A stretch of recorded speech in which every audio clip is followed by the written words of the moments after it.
శ్రీమాత్రే నమః. Jhansi trending shorts ఛానల్కు స్వాగతం. మీరు గనక మన ఛానల్ని మొదటిసారి చూస్తున్నట్లయితే ప్లీజ్ సబ్స్క్రైబ్ చేసుకోండి.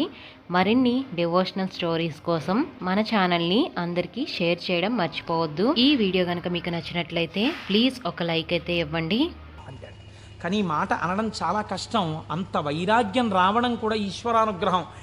ఈ వైరాగ్య సంపత్తి చేత శాశ్వత సుఖస్థానమైన ఈశ్వరుడు ఎందుకు కలిసిపోతాడు. అప్పుడు వాడికి ఇంకా ఊర్ధ్వలోకం లేదు, అధోలోకం లేదు, పైన స్వర్గం లేదు, కింద నరకం లేదు.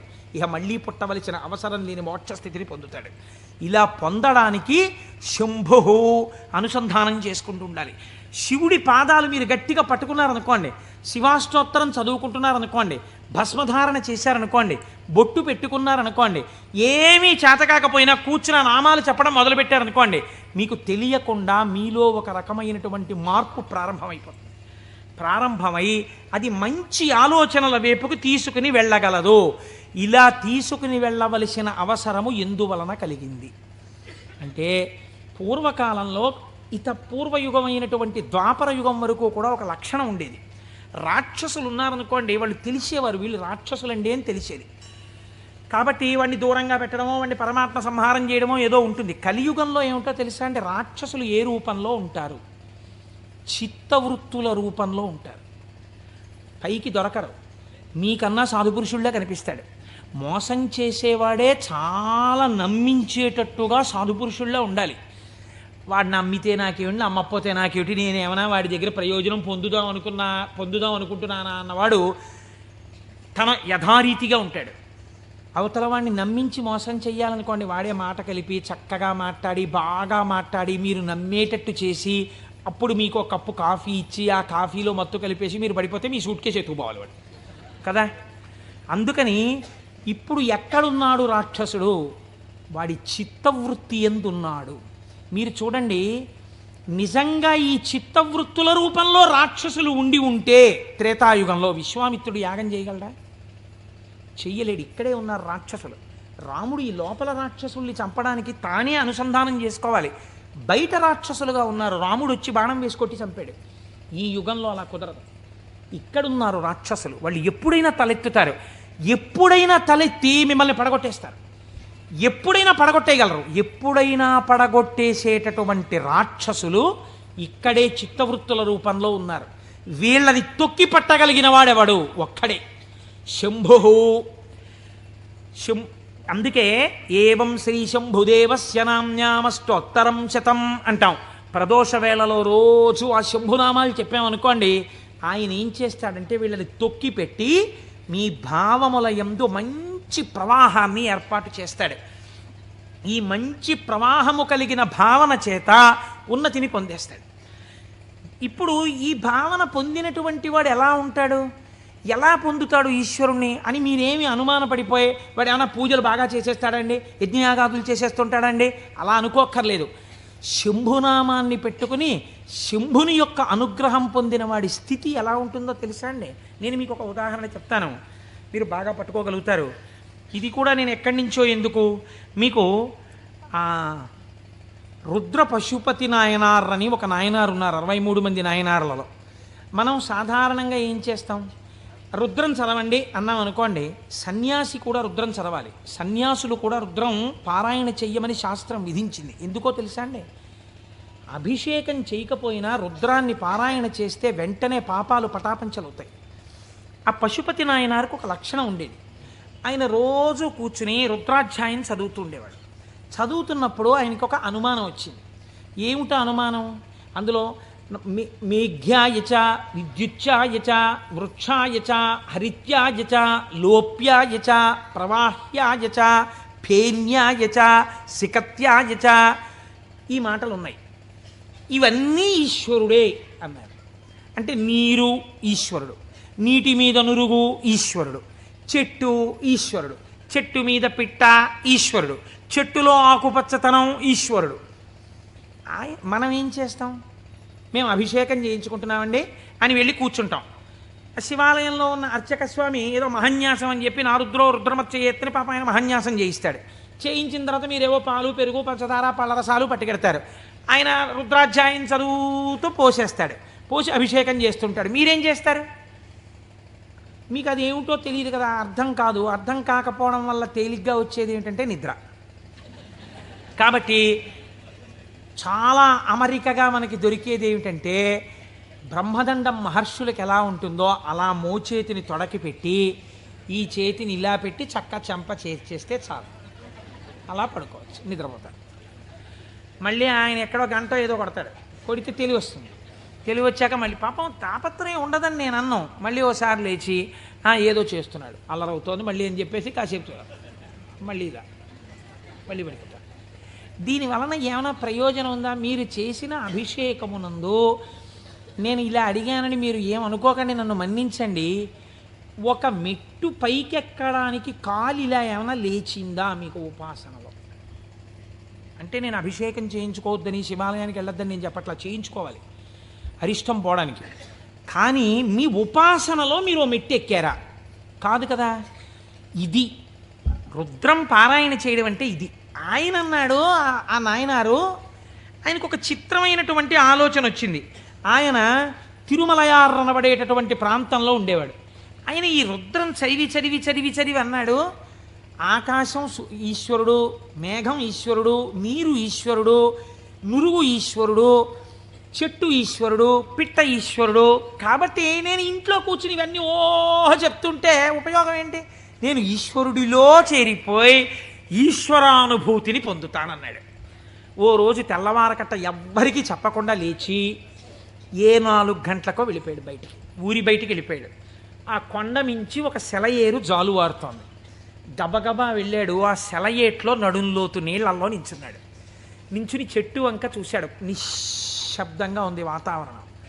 ఆ కొండ కనపడింది, చెట్లు కనపడ్డాయి, చెట్ల యొక్క ఆకుపచ్చని కొమ్మలు కనపడ్డాయి.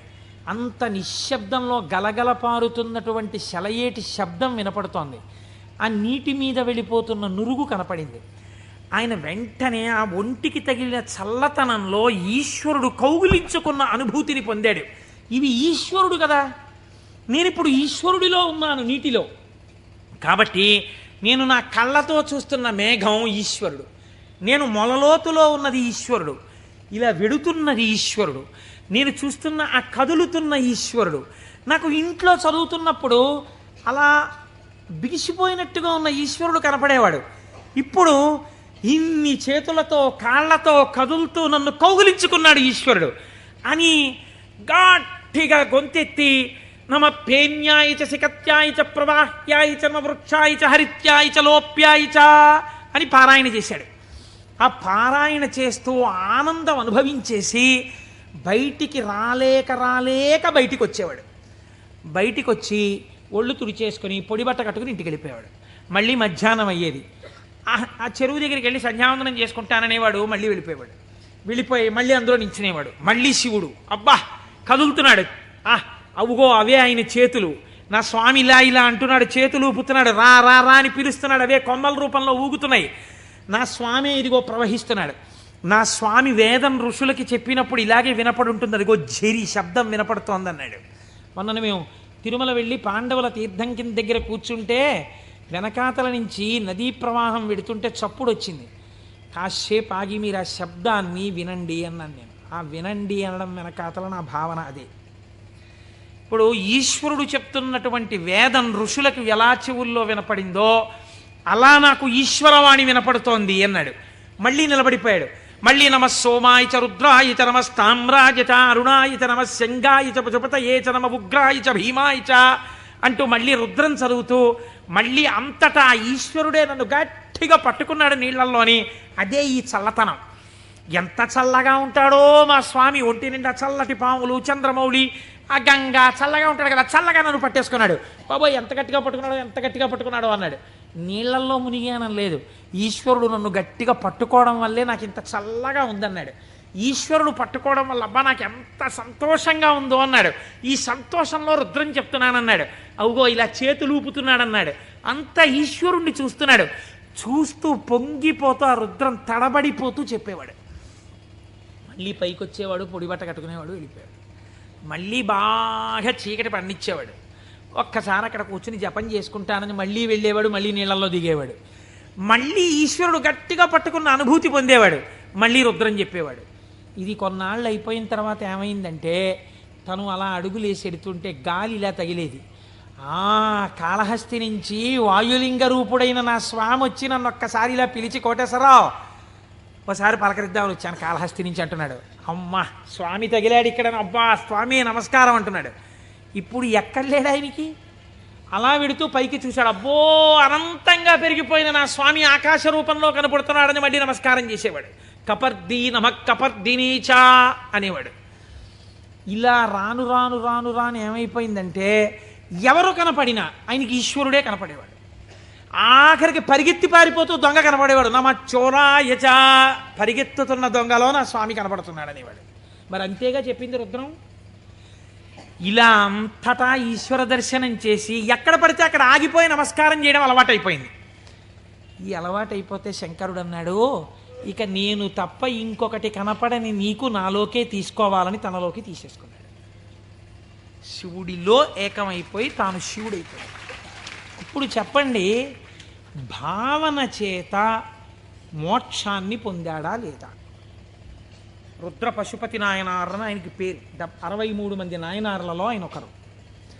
మీరు అలా కూర్చుని ఏవో పదార్థాలు అట్టుకుని ఓం నమో నమస్తే అస్తు భగవన్ విశ్వేశ్వరాయ మహాదేవాయ త్రయంబకాయ త్రిపురాం తకాయ త్రికాగ్నికాలాయ కాలాగ్నిరుద్రాయ నీలకంఠాయ మృత్యుంజయాయ సర్వేశ్వరాయ సదాశివాయ శ్రీమన్మహాదేవాయ నమః అంటూ ఎన్ని పాలు పోసినా ఎన్ని నీళ్లు పోసినా ప్రయోజనం లేదని నేను అన్నా. కానీ ఏమి రమించింది మీ మనస్సు?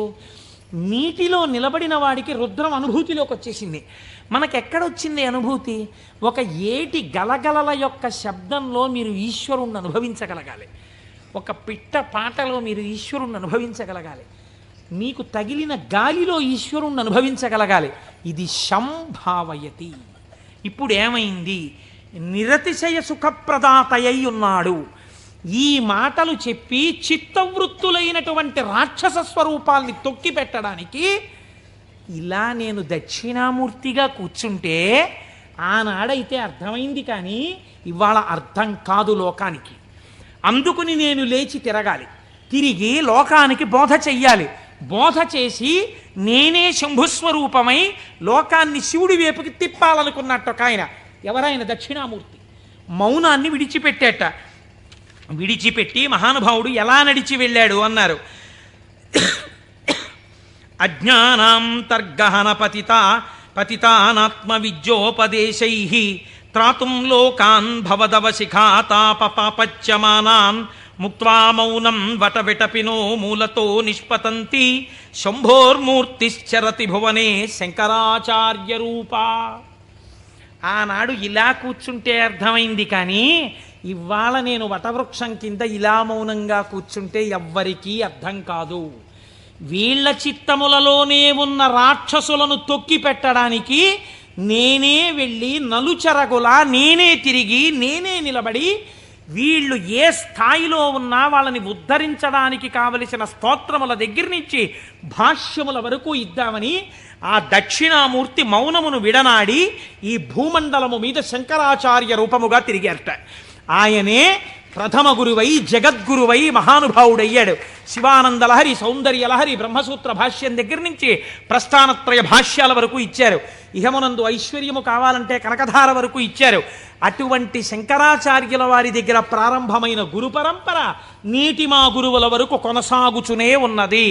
ఆ గురువాక్య శ్రవణమే నా లోపలనున్న రాక్షసులను తొక్కి పెట్టగలిగినటువంటి శక్తి స్వరూపము. ఆ గురువు మాట నేను విన్నానా అంతే. ఆ చిత్తవృత్తులు నన్నేం చేయలేవు, ఆ రాక్షసులు నన్నేం చెయ్యలేరు. సంభావయతి, నా యందు మంచి భావములు ప్రవేశించి ఈశ్వరాభిముఖుడనై శం నిరతిశయ సుఖస్వరూపమైన శివుని యందు కలిసి నేనే శివుడనగుచున్నాను. అటువంటి స్థితిని నాకు కలగడం కోసమే మహానుభావుడైన పరమాత్మ నాకు ఈ ఉపకారం చేశారు. ఇటువంటి జ్ఞానము కలగడము దేనివల్ల కలుగుతుంది అన్నారు. ఇటువంటి జ్ఞానమే శంభుస్వరూపం మీకు కటాక్షిస్తుంది. అందుకే శంభు అన్న నామం అంత గొప్ప నామమైంది. పరమశివుని యొక్క రూపాలలో ఆ శాంభవ స్వరూపం అంత గొప్పదైంది. ఆ నామాలు చెప్పుకుంటే చాలు మనం ఉద్ధరింపబడతాం. అందుకే కదా ప్రతిరోజు ప్రదోష వేళ చెప్పుకుంటున్నాం. ఈ చెప్పుకున్న ఫలితం ఏమిటో మనకు ఒక రోజున తెలుస్తుంది. తెలిసిన రోజున అయ్యా మనం ఎంత అదృష్టవంతులం, ఆ రోజున నామం చెప్పుకున్నాం అనుకుంటాం. మనకి పెద్దలు ఒక మాట చెప్తారు, శరీరమునందు ఆరోగ్యం లుప్తమవుతోంది అనుకోండి, ఆరోగ్యము మళ్ళీ పొందికగా కుదరాలంటే ఒక్కరి వలన మాత్రమే కుదురుతుంది. సూర్యోపాసన చెయ్యాలి, ఆదిత్య హృదయం చదువుకోవాలి. ఆరోగ్యం భాస్కరాదిచ్చేత్, శరీర ఆరోగ్యము మనస్సు ప్రశాంతముగా ఉండుట సూర్యభగవానుని యొక్క అనుగ్రహము వలన కలుగుతుంది. శ్రియమిచ్చేత్ హుతాశనం. ఇవాళే పొద్దున నేను ఒక ఉపనయనానికి వెళ్ళాను. ఆ ఉపనయనానికి వెళ్ళినప్పుడు మా దొరగారితో, చూసారా దొరగారు అగ్నిహోత్రాన్ని ఎలా ప్రార్థన చేస్తారో అని మా దొరగారికి చెప్తూ అక్కడ కూర్చున్నాను. ఆ అగ్నిహోత్రం చేసినప్పుడు అగ్ని కార్యం చేస్తూ ఆ అగ్నిహోత్రాన్ని అడుగుతారు, నాకు ఇవన్నీ, ఈ వీర్యము, ఈ పరాక్రమము, ఈ ఐశ్వర్యము, ఈ ధనము, ఈ సంపత్తి, ఇవన్నీ కూడా నాకు ఆ హుతాశన నాకు ఇయ్యి అనగా, ఓ అగ్నిహోత్రమా నువ్వు నాకు కటాక్షించు అని అడుగుతారు. అందుకే అగ్నికార్యం చెయ్యడానికి సమర్థత కలిగిన వాడైతే తానే అగ్నికార్యం చేస్తాడు. నాకు లేదు అగ్నికార్యం చెయ్యగలిగిన సమర్థత, ఏం చెయ్యాలి అన్నారు. ఇప్పుడు మీకు నేను ఒక ఉదాహరణ చెప్తా. రేపు ఫిబ్రవరి 11వ తారీఖున